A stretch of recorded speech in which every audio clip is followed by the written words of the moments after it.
Tonight on CBC Vancouver News. The warning to some renters from their landlords. Not using AC in my suite due to the age of the building. And a pushback in the wake of a sweltering summer. BC port workers back on strike, why a tentative agreement is no more. Who are we? I am you! Plus, a reunion more than 2 decades in the making. This is an example of a family, a couple that was genuine but got trapped in the system. The married couple finally together after endless immigration roadblocks. This is CBC Vancouver News.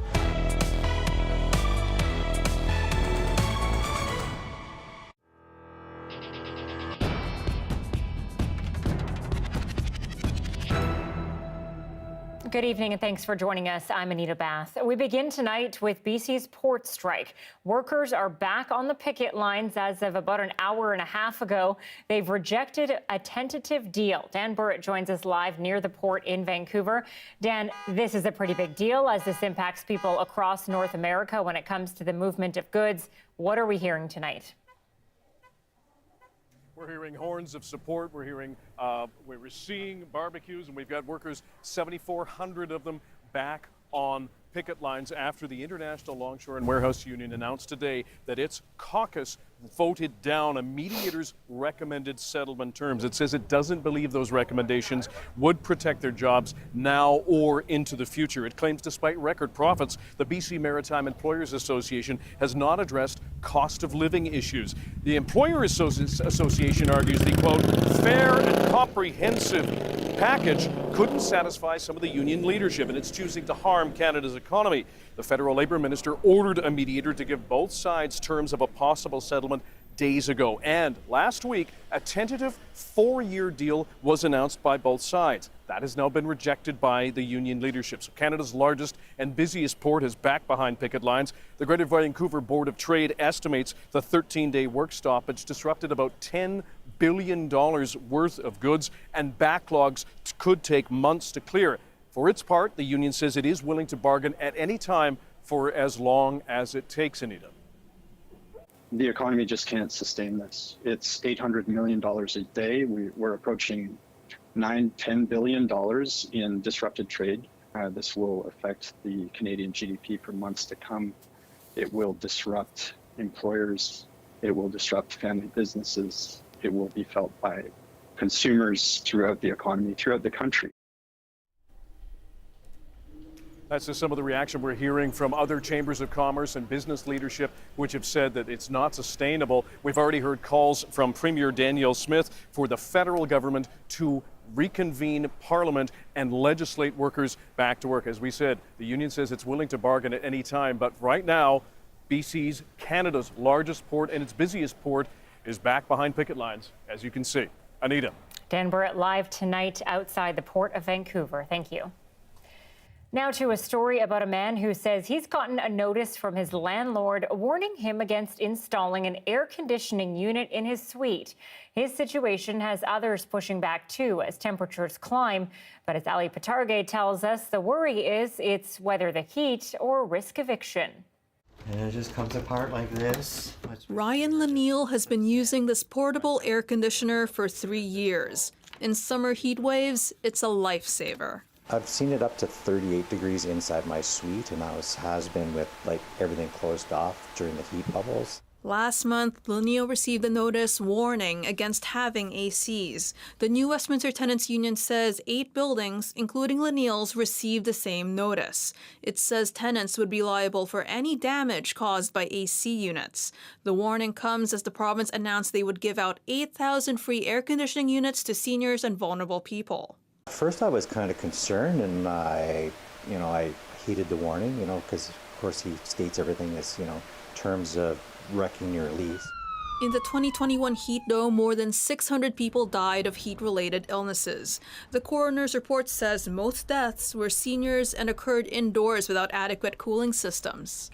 CBC reached out to the owner of the building, Dinesh Chand. Chand's lawyers replied in an email saying Laniel's building is too old to manage the electrical load from AC units. The concern electrically may be that it would put additional demand, because these buildings were never designed considering air conditioners and the loads that they can carry. Rinch says it's possible for the building to be impacted if many air conditioners were running at once. He says it could cost owners hundreds of thousands to millions of dollars to retrofit the buildings. Tenants advocates say that shouldn't be on renters. I think that the province needs to install better, clearer, and more cohesive rental and tenant protections, and mandate landlords to make the changes in their buildings that are necessary. In an emailed statement, BC's housing minister said he hopes landlords and tenants will work together to find solutions. Lunil says electricians told him his AC unit shouldn't cause any issues. Unless there's something seriously wrong with the infrastructure of the building, but then at that point, is that mine? Is that my responsibility? By keeping his AC, Lunil says he could be jeopardizing his tenancy. But with hot summers ahead, keeping cool is a risk he's willing to take. Ali Patarga, CBC News, New Westminster. More money is coming to families in BC, with the province's family benefit now being extended and increased. How much money you receive depends on your income and how many kids you have. The benefit has gone up by an extra $250 a year for a two-parent family of 4, and as much as $750 for a single-parent family with 2 kids. The province says the rates are 10% more than what was given last year. Families can determine eligibility when they register for the federal Canada Child Benefit Program. Well, some promising numbers tonight from Stats Canada show the rate of inflation is continuing to head in the right direction. But housing is one of the main factors keeping it where it's at. And when it comes to rent, there's growing evidence that prices aren't just unaffordable now, they have actually been for a while. Kyle Bax now with the Canada-wide problem that's only getting worse. Silvana Orlana is a single mom with a full-time job. But earning minimum wage, she's falling behind on paying rent. I'm currently in a 1-bedroom and a den, and the den isn't that big, and that's where my baby sleeps. The bedroom isn't also that big. This is technically a basement, and I'm paying close to $2,000 for it. She isn't alone. A new report by the Canadian Centre for Policy Alternatives highlights just how difficult it can be to find affordable housing. They looked at 800 neighborhoods across Canada. A minimum wage earner could only afford a 1-bedroom unit in 54 of them, and a 2-bedroom in just 21. They used data from last year, and rent has only gotten more expensive since. I'm concerned about minimum wage workers and these kinds of very risky situations. They must be putting themselves through it. The think tank says no one should pay more than 30% of their income on housing, a standard becoming more aspirational than a reality. It's quite disturbing that in Canada we have such an extreme cost of living challenge for so many people. Wages are one problem. The short supply of apartments is another. The third, a lack of regulations on current rental properties. This expert says the crisis calls for rent subsidies. Consider rent geared to income. That's a way of ensuring that the low-income Canadians can at least afford the rent that they do have to pay now. Orlana is falling behind on some bills, even as she relies on family for help, including her parents. Recently, they came up to me and they're like, listen, we love you, we love your son, like, we'd do anything to help you, but this is getting expensive and we can't pay our own bills now. This one's always fun. She would love to have more space, but she's focused now on making sure her current rent is always paid. Kyle Bax, CBC News, Toronto. Reunions at airports are not unusual, but there was one this past Saturday morning at YVR that was nearly a quarter-century in the making. As a married couple, Parmjeet Basanthi and his wife Charanjit have lived half a world apart for more than 2 decades because of endless immigration roadblocks. But as Balpuri tells us, the Surrey man and his Indian wife are finally together in BC. The journey from Punjab to BC is lengthy, but it shouldn't take 24 years. That's how long Charanjit Basanthi has been apart from her Canadian husband. My life, the one I've endured, only God knows, she says. The couple married in India in 1999. The following year, a Canadian immigration adjudicator decided the marriage wasn't genuine. It seemed the two knew little about one another. So I would say there was some level of cultural insensitivity because they did not understand certain things about each other when they first got married. But in a lot of arranged marriage situations, that is how it is. The couple develops more understanding of each other over time. That doesn't necessarily mean that they didn't want to intend to be together right from the get-go.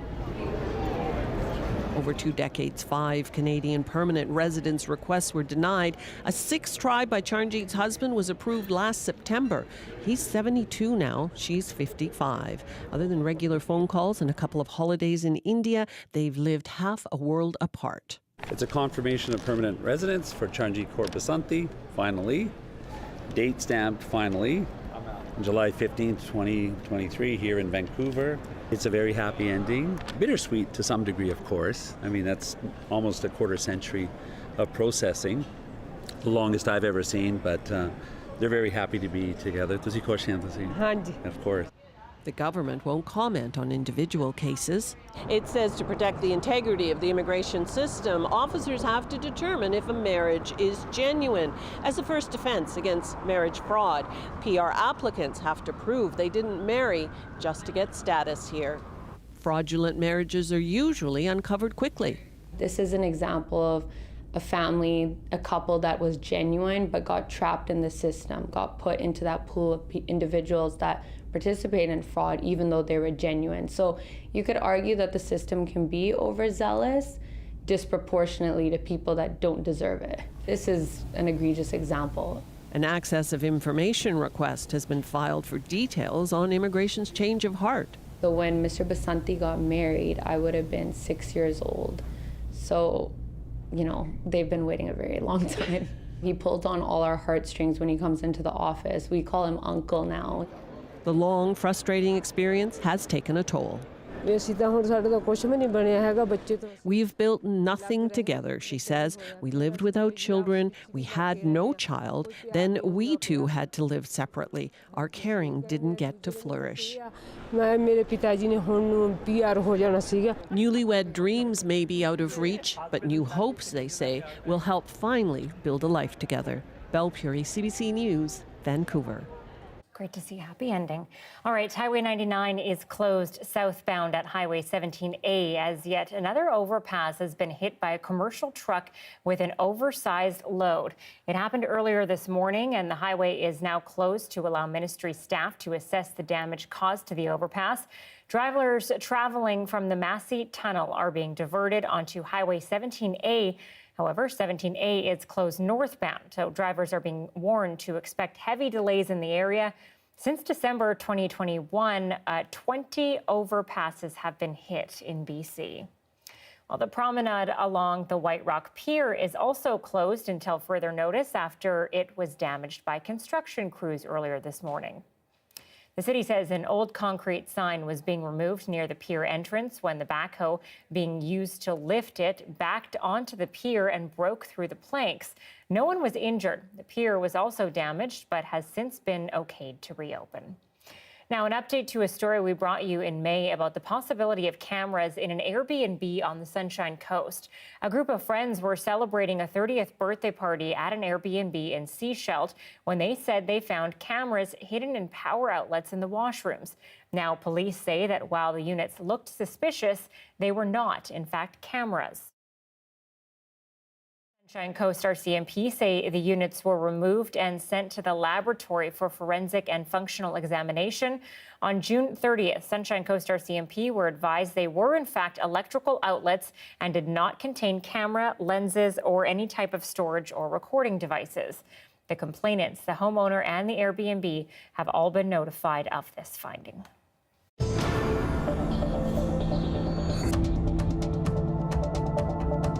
A wildfire in BC's southeast has forced the evacuation of the First Nation community of Akum. 35 properties in the regional district of East Kootenay have also been placed on evacuation order. The fire broke out yesterday and has grown to 800 hectares in size. As Corey Bullock reports, people forced to leave are wondering if they'll have a home to come back to.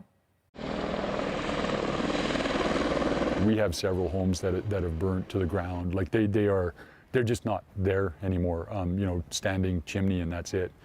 And so those families have literally lost everything. Joe Pierre is the chief of the Akum community, where more than 50 homes have been evacuated. He says it's unclear which homes have been lost. Every agency that I can think of has been reaching out to us. So we really are right now in assess mode. Like we're just trying to get a handle of what kind of help we do need. Cheryl Casimir describes the feeling in her community this morning. Stressed. Stressed because of the unknown. She and others still don't know when they'll be able to return home. I'm feeling a little apprehensive. Still don't know if my house is standing, but happy to be safe and sound and just being positive and optimistic. In the meantime, Casimir says crews are doing everything they can to keep the community safe. The community as a whole is doing the best that they can to support us. At least we've got food. We have Red Cross on site who is assisting evacuees. The suspected cause of the fire is a down power line, leaving nearly 400 people in the region without power since Monday. It's definitely a trying time for sure for all of us. As of this afternoon, the St. Mary's River fire is listed at 800 hectares.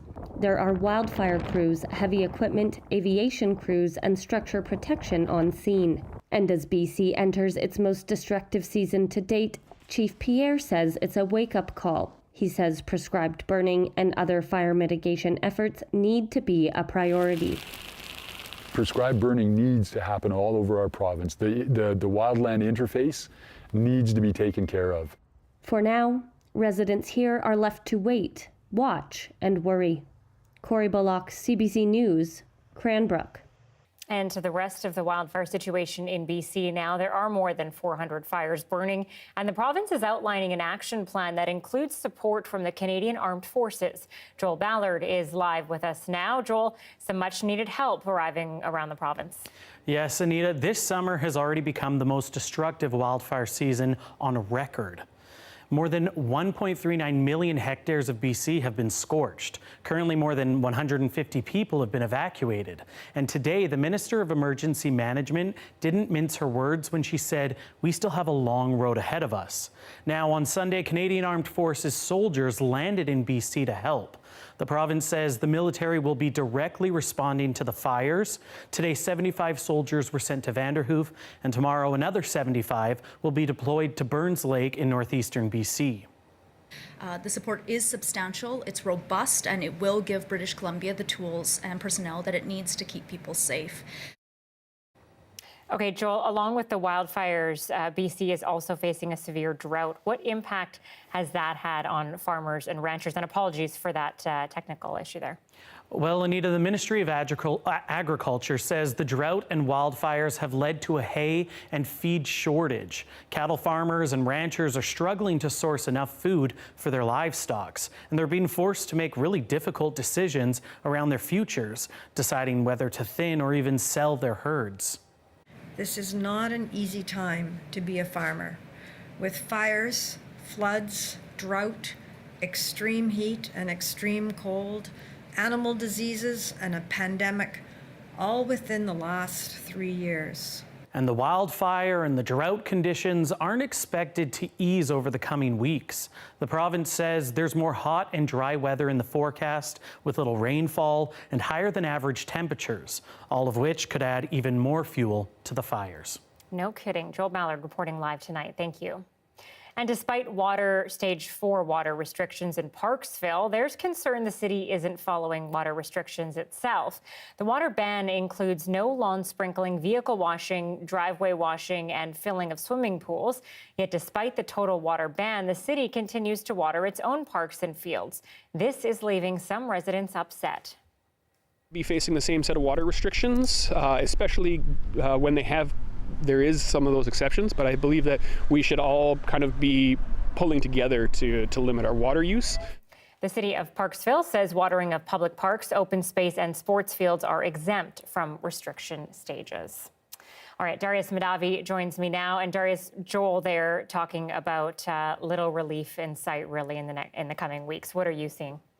Absolutely, I'm seeing the same thing. I've looked at the long-term federal forecasts for the province, and it looks like we're not going to be seeing any relief anytime this summer. And in the short term, we're seeing the exact same thing. You can see this high-pressure system has set up just off the coast down in the Pacific, and it's caused this ridge of high pressure through the south of the province, which is causing the sunny conditions and high temperatures we've been seeing today. And it looks like this ridge is only going to spread through the province in the next few days.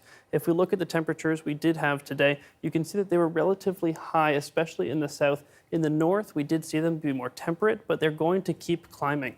One exception might be in the northeast, because we are seeing these smoky skies still present in the northeast and in the central parts of the province. That keeps temperatures lower because it blocks the sunlight, but it's not any sort of natural lower temperatures that we're seeing. This high pressure system really is going to be affecting the whole province.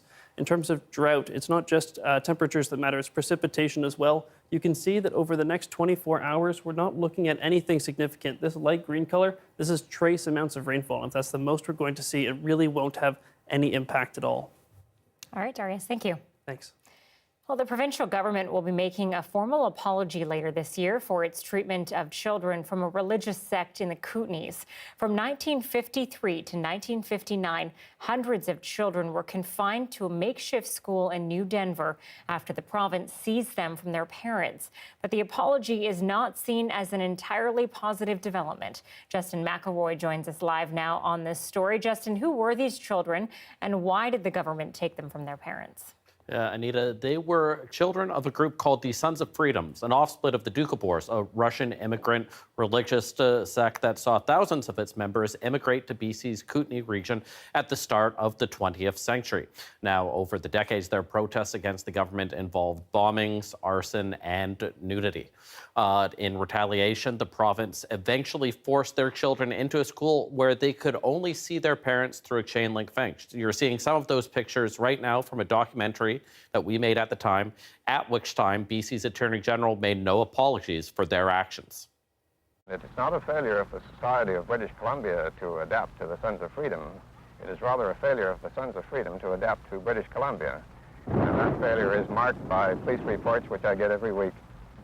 New Denver will be maintained as long as parents deny their children the opportunities that other children are supposed to have under the law of the province.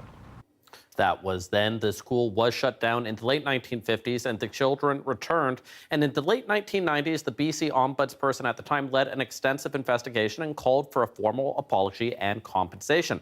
That didn't happen, but today, 25 years after that original report, the current ombudsperson, Jake Schock, announced that the government will be providing a formal apology at the end of this year.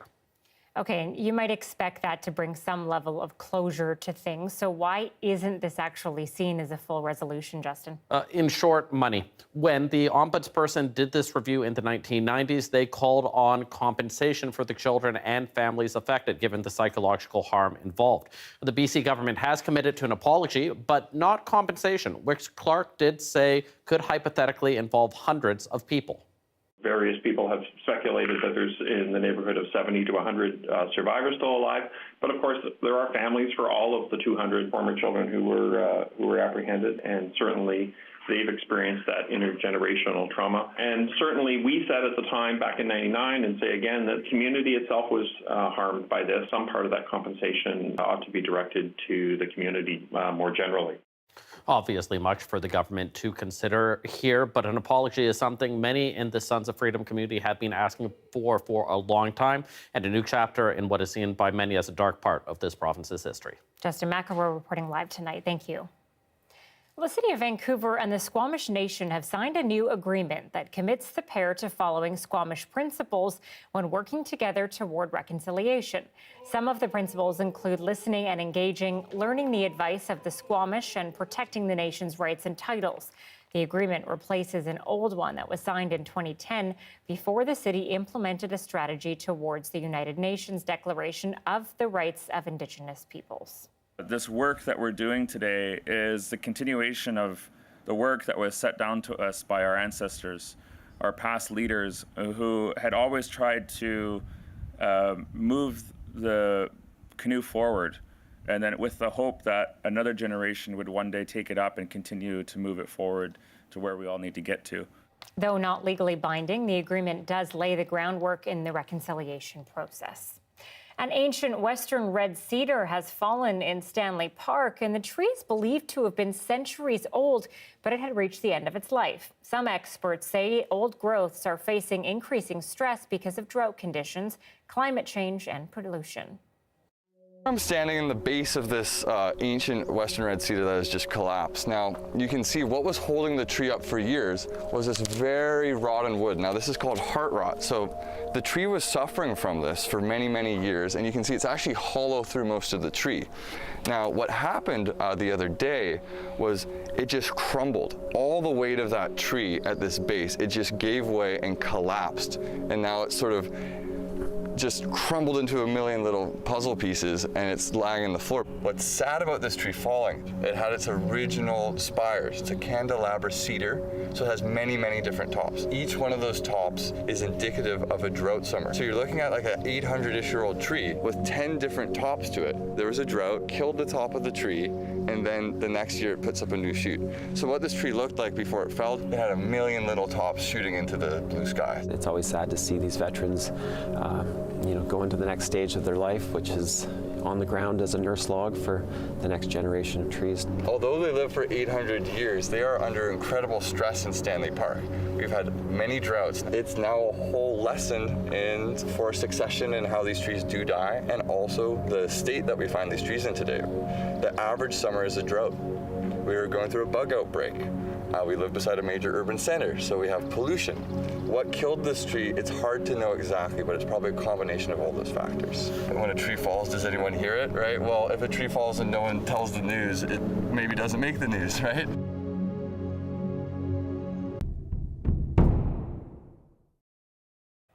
The second day of the North American Indigenous Games is wrapping up in Halifax, with thousands of athletes from across North America competing in the week-long event.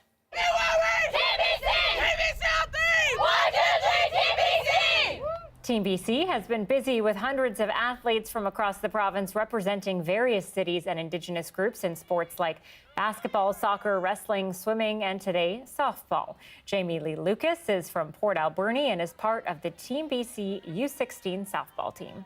You're not competing against your own teammates, you're competing with them, and you get to make a bunch of new friends along the way. And just playing makes me happy. It's very fun to do, and right now it's not like a lot of people have the choice to do it. The games go on until Friday, with the closing ceremony held in downtown Halifax on Friday night.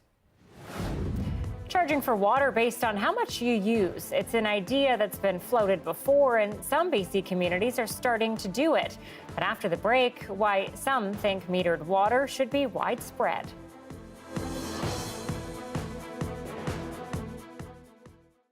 Thanks for watching our commercial-free live stream tonight. More than 200 cyclists recently conquered all three North Vancouver mountains, Seymour, Grouse, and Cypress. And they did it to support children with heart conditions and their families. BC Children's Hospital, very first baby there to receive a heart transplant, was there to support the cyclists.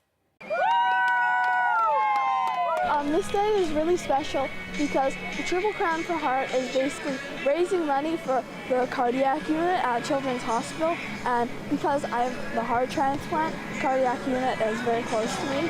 That money helps buy like machines to do all the tests and stuff. It is a fundraiser for BC Children's Hospital Foundation for inpatients on the cardiac unit, as well as Children's Heart Network, and they send heart kids to camp through Zajac Camp. There are 2 heart camps during the summer, and so these are 2 excellent foundations that we give money to. And the route actually is supposed to mimic the path of a heartbeat. So it's the 3 parts of the heartbeat, and we have 3 mountains that these very courageous riders ride up. It was great. It was such a great time. I think it was just nice to see everybody out in the sunshine, going for a good cause. The fundraising and like the cause, that always creates some good motivation. I have a genetic heart disease, so I was diagnosed in 2016, and told never to exercise again. And through medication and my doctor's help, I can still coach and ride, and so I do this every year. Come join us. Next year, we're going to have it again, third Saturday of July, 2024. And if you want to donate, you can go to www.triplegroundforheart.ca and look for our contribute page.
As drought conditions escalate in parts of BC, the province is asking people and businesses to conserve water whenever possible. The City of Vancouver says it has issued nearly 300 fines for people not complying with conservation bylaws. But is $250 enough to get people to comply? Some economists believe one effective way to get everyone on board is through metering. For most of us in Metro Vancouver, we pay a flat fee for water, no matter how much we use, and therefore we are not paying for the true cost of the clean water we actually receive. The proposal is that if everyone was metered and billed, people would use less water. For more on this, we're joined by UBC professor and economist Werner Antweiler, who happens to be pro-water metering. Let's start with why. Yes, good afternoon. What makes a case for water metering because in economics, we always like to put a price on things to balance supply and demand. And when we have a shortage of supply, we need to put a price to actually make sure that we can satisfy the demand. And that is what is missing if we only have flat prices, but not meter prices. Simple, but it makes sense. But homeowners are already paying a lump sum for water usage, and Metro Vancouver is one of the most expensive places to live in the world. So is it actually fair to tack on potentially more money? Yeah, there's always a question about fairness. Now, who bears the burden, and should we protect especially low-income households? And there is a good argument to be made for protecting vulnerable households. But by international standards, we're not paying anywhere near what water prices are in other parts of the world. In Europe, households pay between $4 and $6 cubic meter, and we are just barely above one here in Vancouver. We have taken water for granted for too long because there wasn't a shortage, and our system was designed when there was no shortage, when there was ample supply during the summer through our reservoirs. Now, because of climate change, we're in a different world, and suddenly water has become scarce. And you mentioned keeping it affordable for people who are of lower income. How do you do that? Yeah, so in pricing, we can actually use a tiered pricing. That is a lower rate for households, maybe with a lower income or on a per capita basis to make it simple, and then actually have a higher fee for those that are using more water. For example, for watering their lawns more than is necessary, and for all the things that go beyond a certain quota that is calculated on what is a per capita allotment, essentially. But so other cities in the world have also had to cope with water shortages, and they have used water pricing to great effect. And in fact, here in BC, more and more municipalities are requiring water metering for any new homes. So it's just the old homes and the multi-unit residential buildings that are lagging, and of course also various industrial, commercial, and agricultural users. Interesting. I didn't know that some municipalities are doing that, but that's not in the Metro Vancouver area. It is in Richmond and other places where water metering is required for new homes. So that is becoming part of the building code increasingly across the region. But that is only, again, for new buildings. Old buildings, which is still the majority of the housing stock, is not subject to that rule. And some cities like Richmond are encouraging old buildings to convert to water metering. So with some nudge and some incentives to install meters, more of the older households are actually switching. But it's a slow process. Werner Antweiler, thank you. My pleasure. Donald Trump's legal troubles may be getting a lot worse. What he's facing and why the timing isn't ideal for his campaign. Next.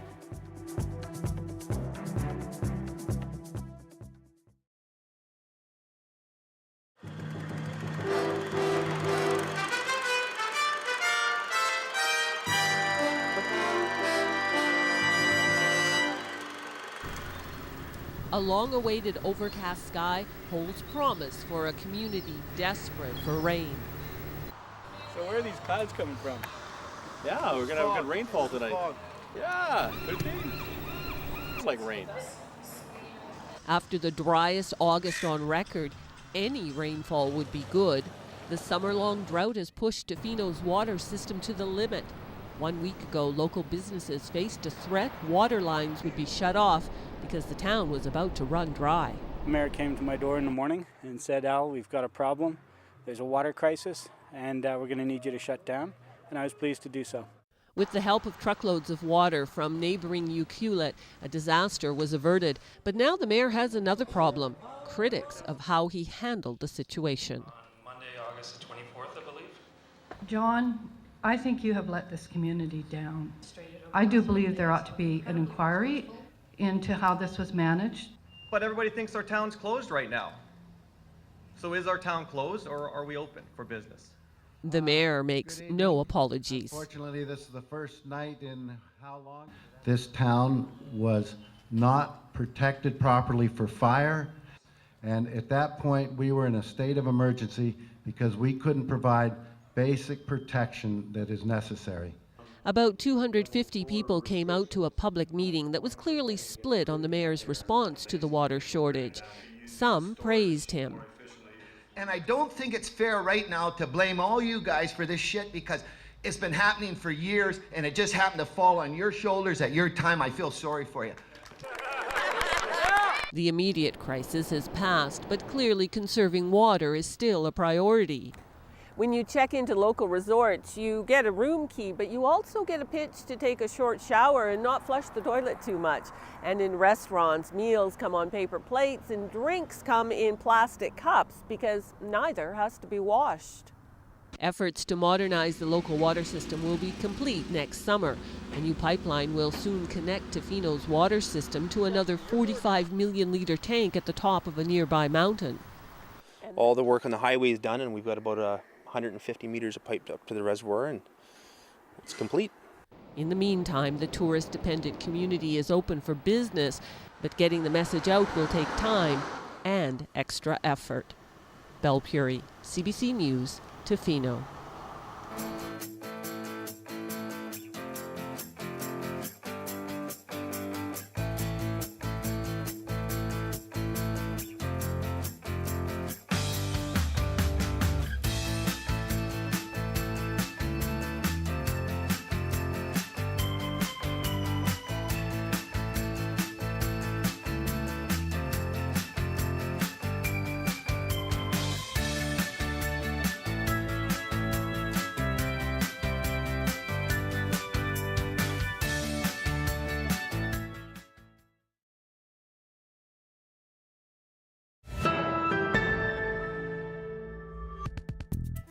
Canadians have come to expect delays when traveling by air. While airport and airline staffing shortages have taken most of the blame, there's another significant shortage emerging. As Kate McKenna reports, air traffic controllers, who are the responsibility of the federal government, are in short supply, and that's adding to the problems. Matthew Gillis thought his life would look much different, but everything changed when his dream of becoming an air traffic controller was cut short. This was a personal passion, and I'd invested years into this pursuit. He was well into the rigorous training when NAV Canada canceled the program and laid off staff because of the pandemic. But 2 years later, there's now a shortage of air traffic controllers, and it's affecting passengers. We've seen a tremendous number of delays related to shortages of air traffic controllers. It's not clear exactly how many flights have been delayed this summer because of the shortage, but the group that represents Canada's airports says it's happening often. Those staffing shortages have impacted our air carrier flight schedules and airspace management from time to time in major regions of the country.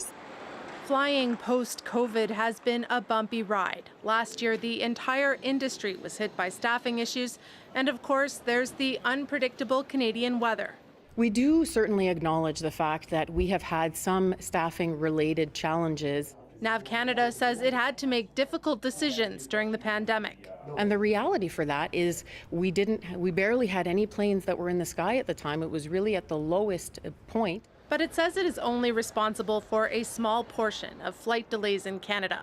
The federal transport minister says that's still too much. I am having regular conversation with the CEO of NAV Canada, including one this week, to keep asking him for an update on the status of their staffing operations. NAV Canada says there are more than 400 people in training and that most of the people who were laid off during the pandemic have come back. But training takes time, meaning this problem could persist. Kate McKenna, CBC News, Ottawa. Turning to the U.S. now, where Donald Trump is staring down what could be the biggest legal challenge of his life. The former president says he expects to be arrested and indicted by the January 6th inquiry, possibly within days, and all at a crucial moment in the presidential election cycle. Here's Katie Simpson. The violence unleashed on the U.S. Capitol. We fight like hell. The crucial moments leading up to the January 6th assault. And the wider, coordinated efforts to keep Donald Trump in power. All are part of the investigation zeroing in on the former president. On social media, Trump said his lawyers got a letter from the Department of Justice Sunday, stating that I am a target of the January 6th grand jury investigation, which almost always means an arrest and indictment. At his first campaign rally after this revelation, Trump attacked the Department of Justice. We have prosecutors that are evil people. These are evil people, deranged. I call him deranged, just one particular man. I think he's a sick person. Any comments on the target letter? The special counsel leading the investigation, Jack Smith, offered no comment as reporters shouted questions at him during his lunch break. That's absolute bullshit. Yeah, that's my reaction. Trump's defenders repeated his narrative. Any and all charges are politically motivated. President Trump went up in the polls and was actually surpassing President Biden for re-election. So what do they do now? Weaponize government to go after their #1 opponent. Trump has already been indicted twice this year. In New York on financial charges related to alleged hush money payments to a porn star, and in a separate federal investigation over his handling of classified documents after leaving office.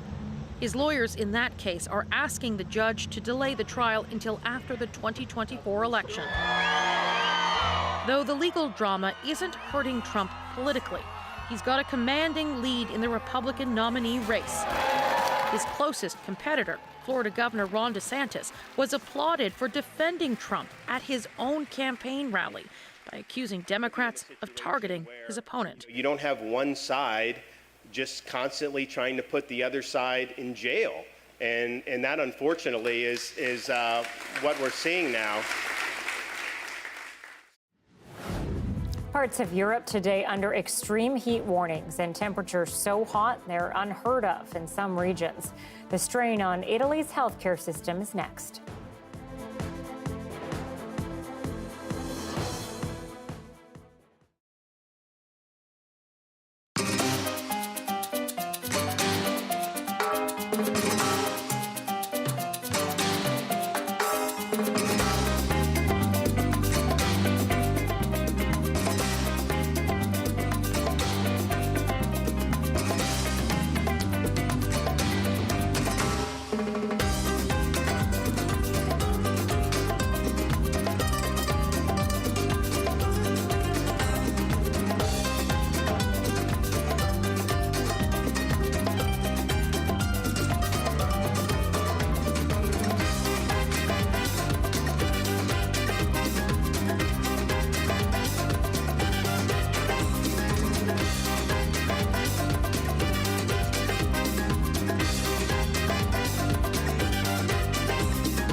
Land Back is a CBC original podcast where we uncover land theft in Canada and look at how Indigenous people are taking it all back. Land Back is out now on CBC Listen or wherever you get your podcasts.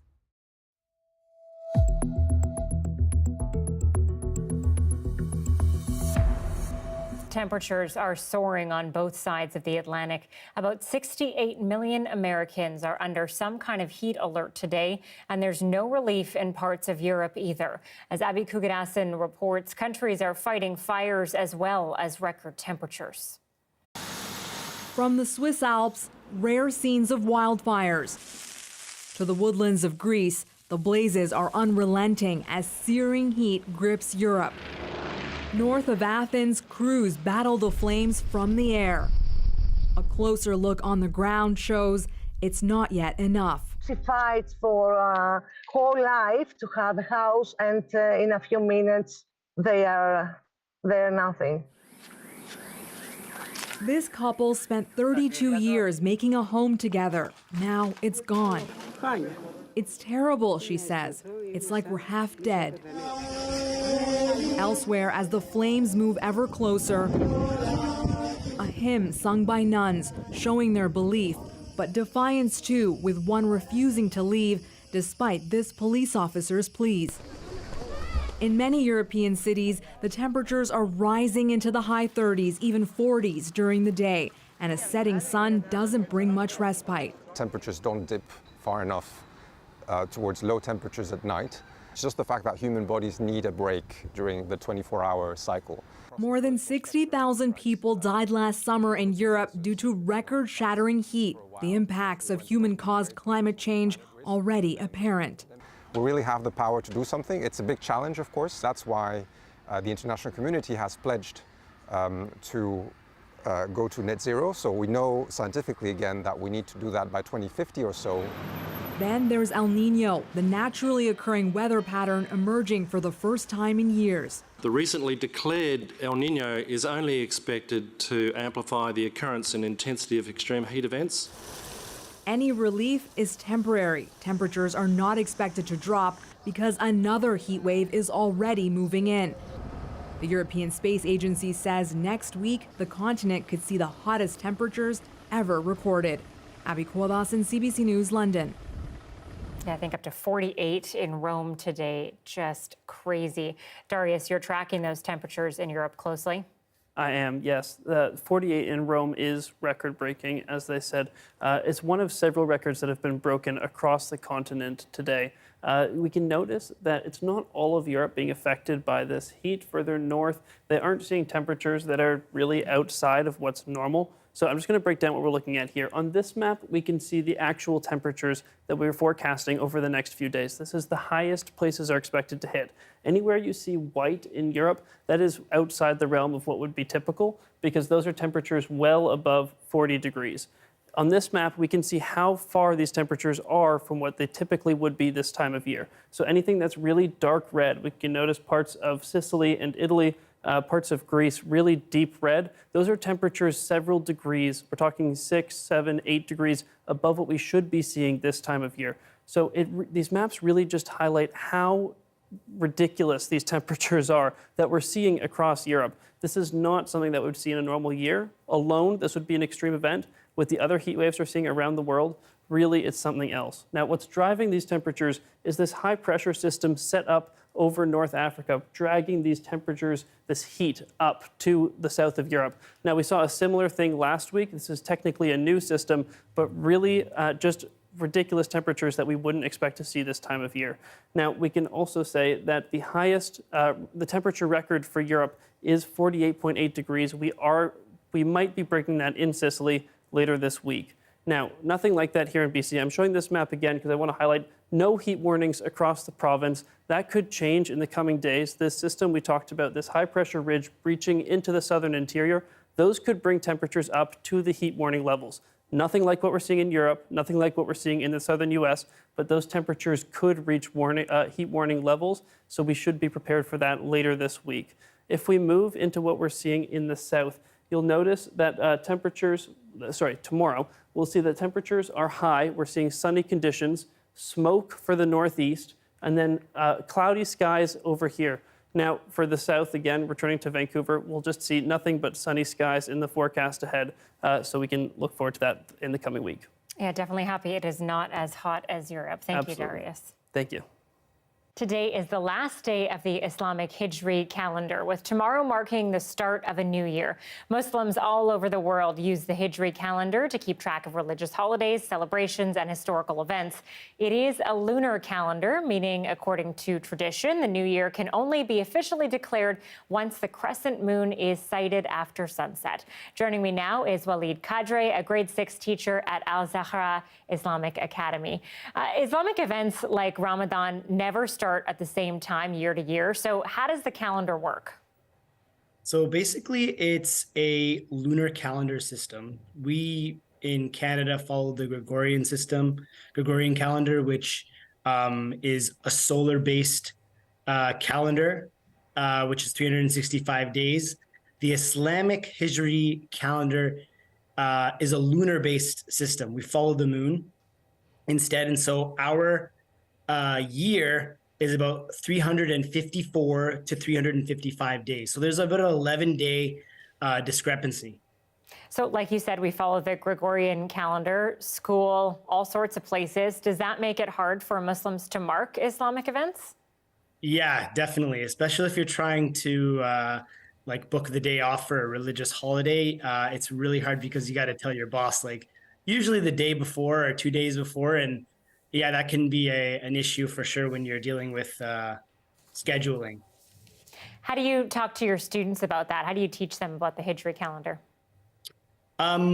First thing I try to focus on is the fact that most of the Muslim world has faced colonization. And so when under the British or under the French or other European powers, and so when that happened, when that period of colonization occurred, the Hijri calendar, the Islamic calendar, was no longer used. And so instead, the Gregorian calendar was applied. Many Muslim countries are still coming out of this period of colonization. So they're really trying to decolonize themselves by emphasizing this Islamic calendar. But, you know, us living in Canada, we're dealing with the Gregorian calendar on a daily basis. What I try to do in the classroom is I really try to emphasize both calendars so that students are proud of their identity, proud of this unique calendar system that we have, but also recognizing that we do follow a Gregorian calendar as well. So I really trying to create that equal weight between both calendars. Walid Kadre, thank you for teaching us something new. No problem. Thank you.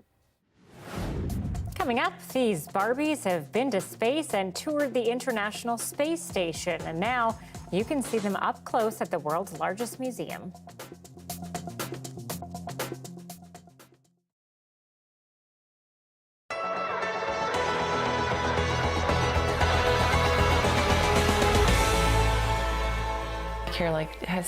When Yao and Julianne Antouya moved to Conception Bay South before Christmas, it meant moving daycares too.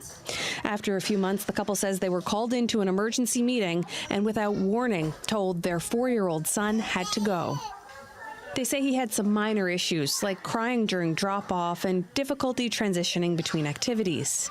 But the parents say they were presented with news stories in April, told their son nearly pushed a worker down the stairs, that he wouldn't put on snow pants to go outside. News to them, they say, with no incident reports or documentation. But we also do feel like it wasn't handled in a professional manner and the steps that should have been taken were not followed. The family feels the claims are exaggerated and says their son had no issues at a previous childcare center. We kind of feel like some of these daycares are taking advantage of this current childcare crisis in Newfoundland. The 4-year-old, they say, was the only child of color at the CBS center and suspect he felt different, but was unable to express those feelings. I strongly feel my son was discriminated against at that daycare. Mom, Julianne, is a nurse. She's meant to return to work next month, but says that won't happen without childcare, and that feels like an impossible mission. And when I called to see where they were on the list, on the wait list, they said they had no more wait list. They got rid of the wait list. That there was hundreds of kids on this wait list, and it just got too overwhelming. She feels daycares are picking and choosing between which kids they want to accept, and with the clock ticking on her maternity leave, there's a lot on the line. I've already been off on maternity leave. They don't have to approve me any more time on paid leave. I could lose seniority, my pension. There are a lot of things at stake here. Their son's dismissal comes as some children with exceptionalities have been dismissed from daycares due to a shortage of staff and inclusion workers. Yao says childcare should be affordable for families, but also accessible. Like you're solving one problem and then creating another. So I will urge the authorities to look into this whole thing holistically and make sure there's a balance between access and affordability. Heather Gillis, CBC News, St. John's.